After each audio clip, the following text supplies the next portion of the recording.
Saviez-vous que l'ingrédient numéro 1 pour atteindre le bonheur au travail est la relation avec ses pairs et avec notre patron? Cela démontre à quel point la communication et les échanges avec nos collègues sont importants, et ce, à tous les jours. Bonjour à tous. Aujourd'hui, on reçoit Jordan Dallaire, responsable de projet et ingénieur civil chez Nordastello. Jordan est passionné de tout ce qui est gestion de projet, et particulièrement la gestion humaine des équipes. Donc, comment on fait pour mobiliser une équipe vers un but commun, puis comment on fait en fait pour que chaque ressource se sente impliquée dans un projet. Chez Norda, on met souvent l'accent sur le sérieusement humain.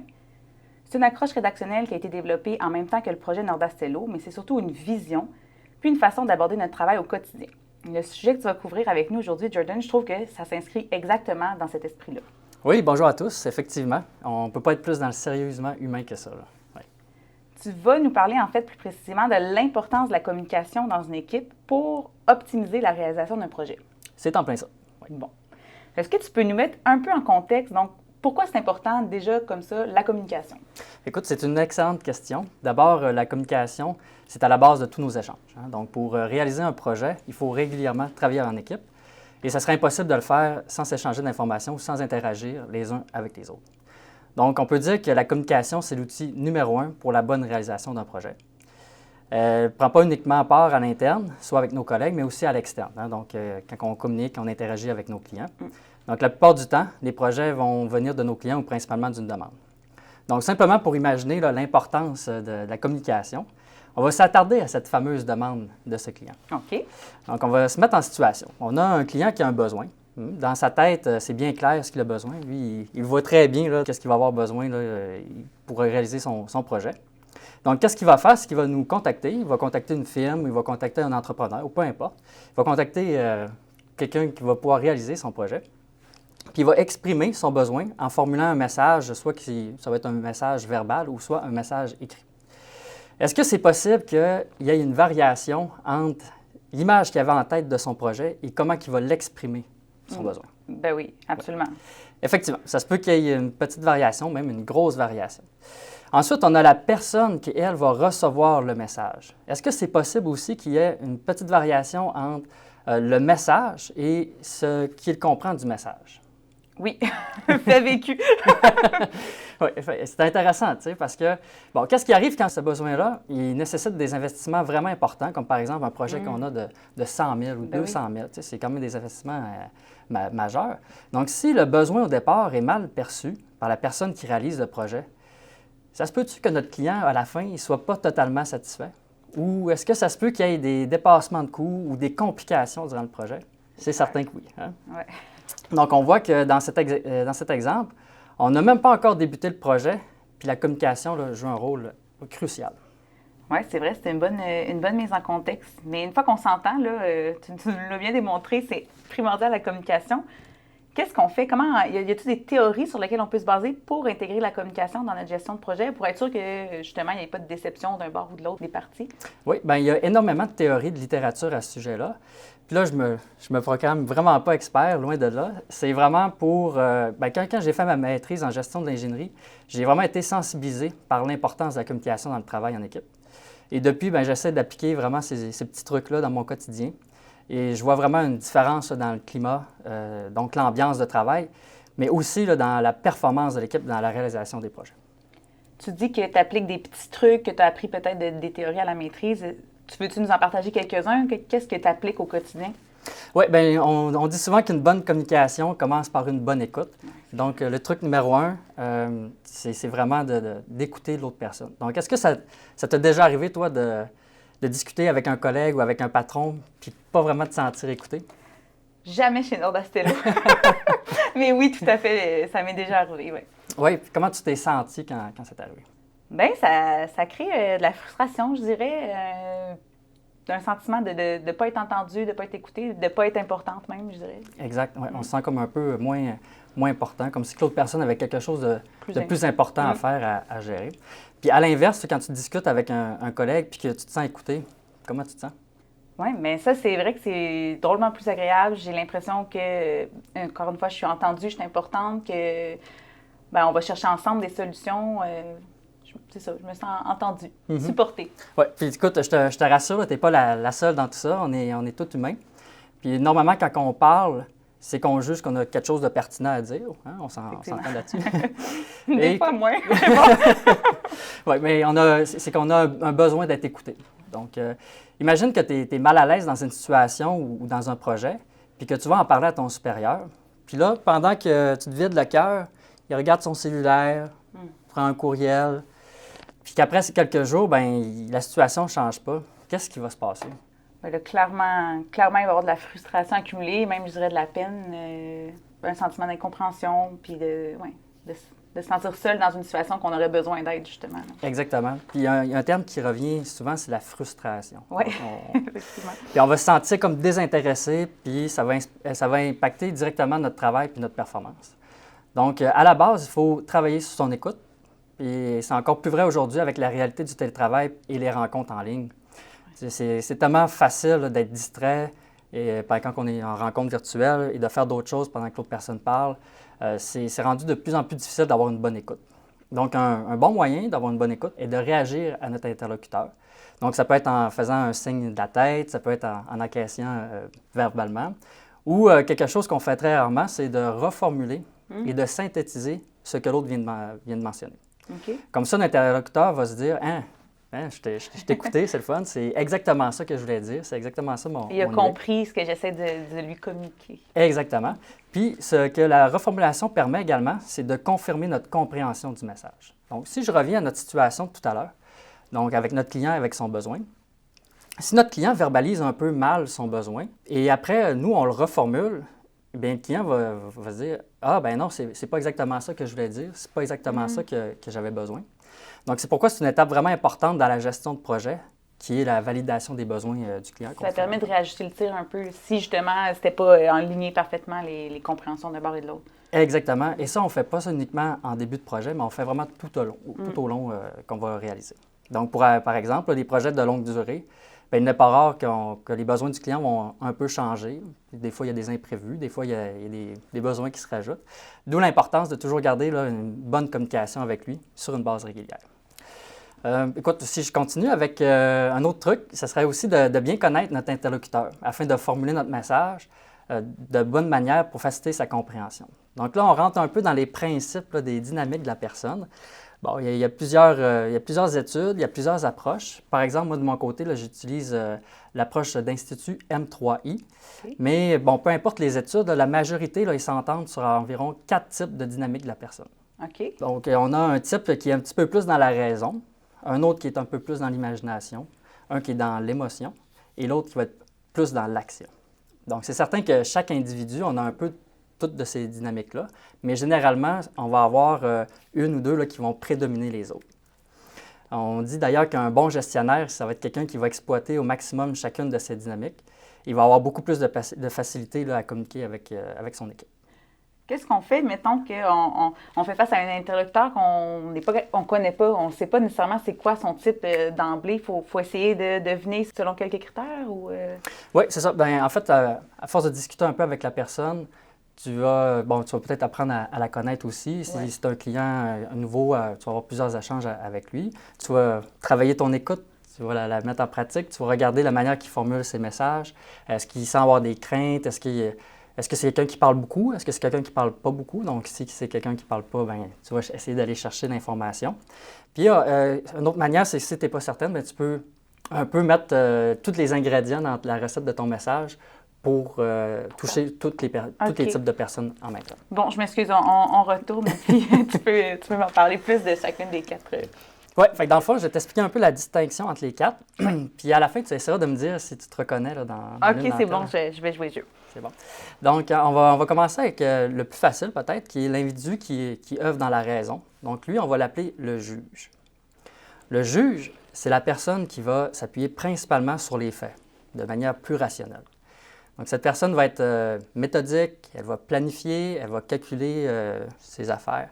C'est quelqu'un qui va porter beaucoup d'attention sur ce que les autres vont penser aussi, donc pour garder une belle figure. Donc, pour bien communiquer avec un juge, il faut être méthodique. Je donne un exemple dans un courriel, donc on va y aller vraiment par des bullet points. On va énumérer les choses, faire des listes claires. Okay. Donc, c'est quelqu'un qui aime vraiment l'ordre. Donc, on va essayer le plus possible de formuler nos idées de façon structurée pour mieux le rejoindre. Un peu directif quasiment. Là. Un peu directif. Il faut éviter les peut-être où on n'est pas sûr ou tout ça. Ça, on le perd un peu dans ces moments-là. Ensuite, on a l'individu que, lui, il œuvre un petit peu plus dans l'imagination. Et lui, on va l'appeler l'explorateur. Donc, l'explorateur, lui, il désire comprendre. Il aime ça continuellement là, chercher à s'adapter aux obstacles et à comprendre la situation. Ils vont avoir une tendance à être plus créative, comparativement au juge qui n'explorera pas vraiment là, les différents projets. Il va rester plus dans les sentiers battus. L'explorateur, lui, va plus diverger de tout ça. Le truc avec les explorateurs, c'est qu'il faut leur donner du temps. Donc, s'ils se sentent là, brusqués par les délais courts, bien, ça se pourrait qu'ils ne performent pas bien. Fait que des échéances plus grandes ou les prévoir plus d'avance? Les prévoir plus d'avance, c'est ça. Parce que dans la réalité de nos projets, c'est impossible des fois de prévoir trop. Pousse ça dans 3 mois, ça, exactement, ça marche pour pas te laisser bien le temps de faire. Donc, c'est vraiment de les prévoir d'avance. Donc, aussitôt qu'on a une information, on prépare le terrain pour ces personnes-là. Donc, on les met, c'est pas certain, mais ça se pourrait qu'on ait telle chose à faire. Donc, eux, ils vont déjà commencer à penser à leur solution. C'est des personnes qui n'aiment pas trop être dérangées non plus parce que ça brise leur processus de créativité. Donc, si vous en avez dans vos équipes, bien, il faut éviter là, de faire des suivis trop fréquents. Donc, on les laisse travailler un peu, puis on leur met pas le sentiment là, qu'ils doivent livrer puis que le délai est très court. Alors là, on va aller dans une autre sphère, on va aller dans lui de l'artiste qui œuvre principalement là, avec ses émotions. Donc, lui, l'artiste, il a besoin de contact. Donc, dans un projet, il va être motivé par l'émotion. On peut les motiver là, en présentant le côté plaisant de la tâche, par exemple. C'est quelqu'un également là, qui va créer une belle ambiance dans l'équipe, s'il est motivé. Mais à l'inverse, s'il n'est pas motivé, bien là, il va comme nuire là, au travail de l'équipe. Oui. Puis justement, là, s'il n'est pas impliqué émotivement, là, ça peut apporter là, des aspects négatifs. Comme un leader positif quand ça y tente, puis négatif quand ça y tente pas. Selon ses émotions. Je comprends. Donc, si vous avez là, des artistes parmi vos collègues, le secret, c'est de les garder de bonne humeur. Puis justement, là, sa bonne humeur va se transmettre aux autres. Puis ça va créer une belle ambiance de travail. La dernière dynamique, c'est celle du guerrier. Donc, lui, c'est vraiment dans l'action qu'il excelle. Il va être motivé là, principalement par l'objectif final. Donc, une fois que vous allez avoir bien communiqué l'objectif, il va foncer pour l'atteindre. Je ne sais pas si tu as déjà remarqué, c'est des personnes qui vont aimer afficher aussi l'atteinte de leurs objectifs. Donc, les diplômes, les trophées dans leur bureau, une photo de pêche avec le gros poisson. Donc, ça, c'est nos guerriers. Pour les motiver, eux autres, on va leur cibler un objectif clair, puis on essaie le plus possible de reconnaître leur potentiel dans le cheminement. Donc, en résumé, bien, on a 4 dynamiques de la personne. Donc, on avait le juge qui était plus dans la raison, l'explorateur qui était plus dans l'imagination, l'artiste dans l'émotion, et le guerrier dans l'action. Donc, est-ce que tu as réussi à t'identifier un peu à un de ces types de dynamiques? Je trouve ça vraiment difficile, honnêtement. Ouais. Je me vois dans les 3 premiers, là, le juge, l'explorateur, l'imagination, moins dans le guerrier. Mais j'imagine que ça doit arriver, qu'on a des mélanges. Comme je mentionnais tout à l'heure, on a tout. Tout le monde a des émotions, tout le monde aime ça atteindre des objectifs. C'est certain qu'on va avoir certaines prédominances là, de certains types de dynamiques. Donc, pour déterminer, il y a des études et des tests qu'on va faire. On va remplir une multitude de questions. À la fin, on va obtenir un graphique. Puis, on va voir où est-ce qu'on va se situer sur le graphique. Et comme j'ai mentionné tout à l'heure, un bon gestionnaire, il va essayer de se tenir au centre, justement, des dynamiques pour pouvoir être capable de discuter et de faire affaire avec tous les types. Mais ça veut dire qu'on peut s'adapter, puis on peut devenir guerrier ou devenir juge si on se force, c'est de travailler sur comme un peu quand on travaille sur le défaut ou quelque chose de même? Oui, donc première étape, c'est de faire une introspection. Donc, regarder vers quel type de dynamique de la personne que j'ai tendance à aller naturellement et de nous adapter dans nos façons de faire, dans nos manières de communiquer justement avec les personnes pour faciliter de passer les messages. OK, c'est intéressant. Puis là, comment on s'ajuste en conséquence? Comment on s'ajuste à notre équipe qui a plein de types de personnalités différentes? Oui, donc, comme je disais, c'est vraiment de s'adresser pour formuler un message là, en conséquence pour faciliter la compréhension de la personne. Puis là, quand je dis message, ça peut être autant verbal qu'à l'écrit, parce qu'il faut savoir utiliser le bon canal de communication. Donc là, c'est un autre aspect, un autre truc. En tout cas, ça t'a sans doute déjà arrivé aussi d'envoyer une demande par courriel à quelqu'un. Puis après quelques jours sans réponse, bien là, tu accumules un peu de frustration parce que toi, tu en avais besoin de cette information-là. Est-ce que ça t'est déjà arrivé? Oui, puis là, il ne se passe rien, par exemple. Il se passe rien, exactement. Donc là, encore une fois, on accumule un peu de frustration. Et bon, là, dans ce cas-là, on avait besoin d'avoir la réponse rapidement. Donc, est-ce que le courriel était vraiment le bon canal? Non, clairement pas. Oui, effectivement. Peut-être qu'un coup de téléphone là, aurait permis d'avoir l'information beaucoup plus rapidement et ça nous aurait évité bien de la frustration. Donc, encore là, ce sont des petites choses de notre quotidien qui peuvent faire une grosse différence dans notre bonheur au travail. Et c'est encore là principalement juste la communication. Donc, savoir verbaliser nos besoins, verbaliser également là, notre inconfort. Donc, si, mettons, on a une situation avec un collègue, bien, on va lui parler, on essaie d'arranger les choses. Et bon, si on a un mécontentement, on essaie de lui verbaliser de façon civilisée, là, bien sûr. Donc, la bonne communication là, permet vraiment là, de ne pas accumuler ce genre de frustration-là. Est-ce que c'est quelque chose dont on peut discuter, disons, à l'embauche, dans une entrevue ou même une évaluation annuelle, par exemple? Est-ce qu'on peut se dire, hey, comment toi, t'aimes ça, recevoir de l'information ou des directions? Tu sais, quand tu es gestionnaire, c'est-tu ouvert? Tu peux-tu en parler avec tes employés de ces aspects-là? Oui, certainement. Bon, c'est toujours de faire, dans ces fameuses rencontres-là, patron-employé. Donc, le patron devrait, en théorie, prendre le pouls. Justement, j'avais la notion de bonheur au travail tout à l'heure. Donc, vraiment prendre le pouls, comment ça va, comment tu trouves les communications. Bon, il y a certaines notions, par exemple, là, je m'écarte un peu peut-être là, de ta question, mais la situation familiale, par exemple. L'importance pour un chef d'équipe de connaître la situation familiale de nos employés. Une personne qui habite seule, quand elle arrive au bureau le matin, les interactions avec ses collègues, ça va être la première interaction de la journée. Donc, ça va être très important pour ces personnes-là, justement, d'aller les voir, d'aller faire un premier contact parce qu'ils n'en ont pas eu encore.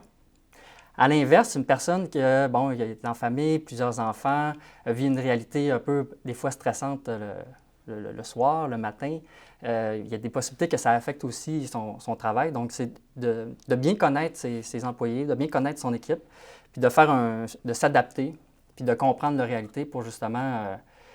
bon, si on sent que la personne ne se sent pas tellement bien aujourd'hui, donc on va adapter encore là notre message pour justement pas aller les piquer. On va peut-être prendre un 5 minutes avec elle pour, bon, est-ce que ça va? Qu'est-ce qu'on peut faire pour aider la situation?